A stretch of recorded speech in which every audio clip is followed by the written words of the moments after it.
In the vast chronicles of China, where emperors were gods on earth and dynasties rose and fell like tides, there exists a story so shocking, so dangerous, that many historians tried to erase it from memory. It is the tale of a woman who defied heaven itself. A woman who shattered traditions, outwitted her rivals, and seized the dragon throne in a world ruled only by men. Her name was Wu Zetian, and she remains the only female emperor in all of Chinese history. Imagine a palace cloaked in red lacquer and golden dragons, where whispers carried more weight than swords. Inside these walls, lives ended in silence, sometimes with poison slipped into tea, sometimes with silk cords tightening around the throat. This was the Tang dynasty court, a world where power was absolute, and betrayal was inevitable. And in this unforgiving world, a young girl named Wu Zhao, born to a wealthy but ordinary family in 624 AD, dared to dream of more. She would not settle for the role of a servant, nor the limited influence of a concubine. No, Wu Zhao wanted the throne itself, and history would remember her as Wu Zetian, China's only female emperor. Wu Zhao was born into privilege, the daughter of a successful timber merchant and his well-educated wife. Unlike many girls of her time, Wu Zhao was not only taught to sew and serve, she was taught to read and write. She devoured books, studied poetry, and sharpened her wit in debates with her tutors. Where others saw a girl, her parents saw promise. But in 7th century China, intelligence in a girl was both admired and feared. Wu Zhao's sharp tongue and fearless confidence unsettled those around her. Even as a child, she refused to bow her head, refused to fade into the background. She had learned an important truth: in a world ruled by men, silence was death. Ambition, however dangerous, was survival. At just 14 years old, Wu Zhao's beauty and intelligence caught the eye of Emperor Taizong, the mighty ruler of Tang China. She entered the palace not as an empress, not even as a favored consort, but as one of many concubines, a mere ornament in the emperor's sprawling harem. But Wu Zhao was no ordinary concubine. While others sang, danced, and bowed to please the emperor, Wu Zhao observed. She listened. She learned the rhythms of palace life, the rivalries between concubines, the ministers whispering in the shadows, the emperor's shifting moods. The palace was a battlefield, and Wu Zhao was preparing for war. At night, she studied poetry and history. She knew that beauty could fade, but knowledge? Knowledge was power. And one day, she would wield it. Though she was clever, Wu Zhao's rank remained low. She was not the emperor's favorite, and her days were spent in relative obscurity. But fate had other plans. Among the young princes who served their father in the palace was a boy named Li Ji. Gentle, curious, and often overlooked, Li Ji was drawn to Wu Zhao's sharp wit and fearless charm. What began as quiet conversations in shadowed corridors grew into something more dangerous. In a palace ruled by suspicion, every glance was watched, every whisper recorded. But Wu Zhao had planted a seed. And when Emperor Taizong fell ill, that seed began to grow. In 649 AD, Emperor Taizong died. By law, his concubines who had not borne him children were sent away, not to remarry, not to live freely, but to Buddhist convents, where they were expected to live out their days as nuns. Wu Zhao was among them. To many, it was the end of her story. But for Wu Zhao, it was only the beginning, for within months Li Ji, the young prince who had once admired her, became the new emperor, Emperor Gaozong. And when he visited the convent, fate delivered Wu Zhao back into his life. Now older, wiser, and far more dangerous, Wu Zhao rekindled their bond. Gaozong was captivated, and soon, against all tradition, he brought Wu Zhao back to the palace, not as a nun, not as a concubine, but as a rising star. But power is never given freely. At Gaozong's side already stood Empress Wang, his lawful wife, and consort Xiao, another favored woman of the court. Both saw Wu Zhao as a threat, and both moved quickly to crush her rise. Yet Wu Zhao was unlike any rival they had ever faced. She had patience like a serpent, and when the time came, she would strike. The court erupted into a silent war. Whispers of scandals, alliances with eunuchs, bribes to ministers, everything became a weapon. And in the middle of this struggle stood Wu Zhao, calm, smiling, as if she knew a secret no one else did. Then, one day, tragedy struck the palace. A young princess, Gaozong's daughter, was found dead in her cradle. The court wept, the emperor raged, but suspicion fell not on Wu Zhao, not yet. Instead, all eyes turned to Empress Wang, the woman whose jealousy and fading beauty made her an easy target. Rumors spread like wildfire. The empress had killed the child in a fit of spite. And who was it that whispered these rumors into Gaozong's ear? None other than Wu Zhao. The death of the infant princess remains one of history's darkest mysteries. Some claim it was Empress Wang, others insist it was Wu Zhao herself, who sacrificed her own child to frame her rival. We will never know the truth. But what we do know is this. Gaozong's heart turned cold toward Empress Wang. And Wu Zhao stepped into the void with ruthless precision. She accused both Empress Wang and consort Xiao of witchcraft and treason. Their fates were sealed. Stripped of titles, beaten, and imprisoned, they were left to die in agony. Wu Zhao's path was clear. In 655 AD, she was crowned Empress of China. But make no mistake, this was not the end of Wu Zetian's rise. This was only the beginning. For as Empress, she would wield power greater than any woman before her. And soon, the dragon throne itself would be hers. Wu Zetian was now Empress Consort of China, sitting beside Emperor Gaozong. But she was not content with sharing power. No, Wu Zetian wanted to rule, not as an ornament, not as a shadow, but as the supreme master of the empire. To achieve this, she would unleash a reign of terror that even her enemies could not imagine. Though Gaozong was emperor, he was weak of will, plagued by poor health, and easily swayed by those around him. Wu Zetian recognized this weakness and transformed it into her greatest weapon. Behind closed doors, she advised him on state matters, drafted edicts in his name, and slowly replaced his loyal ministers with her own allies. Soon, nothing passed through the court without Wu Zetian's hand upon it. Gaozong may have worn the crown, but the empire was bending to her will. But power attracts enemies like moths to flame. Ministers whispered that a woman had bewitched the emperor, that Wu Zetian was a danger to the dynasty. And Wu Zetian listened. She heard every word, because she had built a machine of terror to ensure it. She established a vast network of informants, eunuchs, servants, spies, and secret police. Nothing escaped their ears. Ministers who muttered dissent vanished overnight. Families awoke to find their fathers and sons dragged away, accused of treason, never to return. This was no ordinary justice. Trials were rare, torture was common, and confessions, true or false, were written in blood. Wu Zetian's empire of fear had begun.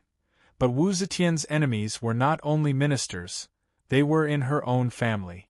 Gaozong's other wives and concubines despised her, and even the princes, her own stepchildren, saw her as a threat. They were right. One by one, her stepsons fell. Some were accused of treason, some of rebellion, others simply died under mysterious circumstances. History whispers that Wu Zetian herself orchestrated these deaths, clearing the path for her own children to inherit the throne. It was a ruthless strategy. But in the Palace of Dragons, mercy was weakness, and weakness meant death. By the late 660s, Emperor Gaozong's health collapsed. Plagued by strokes, he could barely govern. And in his weakness, Wu Zetian stepped fully into the light. She held audiences with ministers, issued decrees, and even sat in court beside him, a sight that scandalized the empire. Never before had an empress taken such open authority. Whispers grew. The empire was ruled not by Gaozong, but by his wife. Some dared to call her names behind closed doors, the empress in the dragon robe, the woman usurper. But none spoke too loudly, for fear of the knock on their door at night. In 683 AD, Emperor Gaozong finally died. For most empresses, this would have been the end. They would retire into seclusion, perhaps as Dowager Empress, living quietly in the shadows of their sons. But Wu Zetian was no ordinary empress. She had prepared for this moment for decades. Her son, Emperor Zhongzong, was placed on the throne. But when he showed signs of independence, Wu Zetian crushed him like an insect, stripping him of his crown after just 6 weeks. Another son, Ruizong, was installed instead, but he too was nothing more than a puppet. Wu Zetian had become the true power of China, ruling from behind the veil. Ministers bowed to her. Generals obeyed her. Even foreign envoys addressed her as if she were the emperor himself. And yet, this was still not enough. By the year 690 AD, Wu Zetian made her final move. She declared the Tang dynasty finished, abolished its name, and proclaimed a new dynasty, the Zhou dynasty, with herself as its founding emperor. No longer Empress Dowager. No longer regent, but Huangdi, the Son of Heaven. Except this time, the Son of Heaven was a woman. Wu Zetian sat upon the dragon throne, draped in imperial yellow, her face cold and unreadable. Ministers trembled as she gazed upon them, for they knew that history had been broken. For the first time in 2,000 years, the mandate of heaven had passed to a woman, but if taking the throne was dangerous, keeping it would prove even bloodier. For Wu Zetian was now surrounded by enemies, at home, in court, and across the empire. And to hold her crown, she would need to unleash the full fury of the Dragon Empress. In the year 690 AD, China witnessed something it had never seen before. A woman had taken the dragon throne, not as a regent, not as a puppet master, but as emperor in her own name. Wu Zetian, now over 60 years old, stood as the most powerful person in the empire. The mandate of heaven belonged to her. Wu Zetian abolished the Tang dynasty and declared a new one, the Zhou dynasty. To her subjects, she was no longer the Empress Dowager, but the Son of Heaven itself, ordained by divine will. Statues, paintings, and official decrees proclaimed her majesty. Her court poets even described her as the reincarnation of the great Buddhist figure, Maitreya, the Messiah. Wu Zetian knew she needed legitimacy.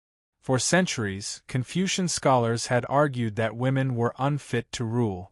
So Wu Zetian turned to Buddhism, commissioning massive temples, statues, and inscriptions that declared her divine right. In the caves of Longmen, a towering stone Buddha was carved, its face modeled after hers. The message was clear: Wu Zetian was chosen by the heavens. But to maintain power, divinity was not enough. Wu Zetian ruled with an iron fist, and her empire of spies grew larger and more ruthless. The secret police hunted for traitors, real and imagined.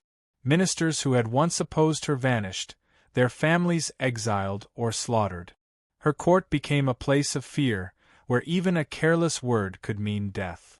One of her most infamous punishments was the human pig. A minister who had betrayed her was mutilated, his arms and legs cut off, his tongue removed, and he was forced to live in a trough, fed scraps like an animal. Such horrors reminded the court of one truth: defy Wu Zetian, and you would be destroyed. And yet, Wu Zetian was not merely a tyrant. Beneath her ruthless hand, China prospered.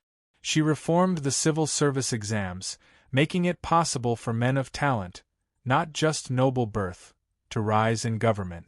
Scholars from humble families now had a chance at power, and Wu Zetian rewarded brilliance wherever she found it.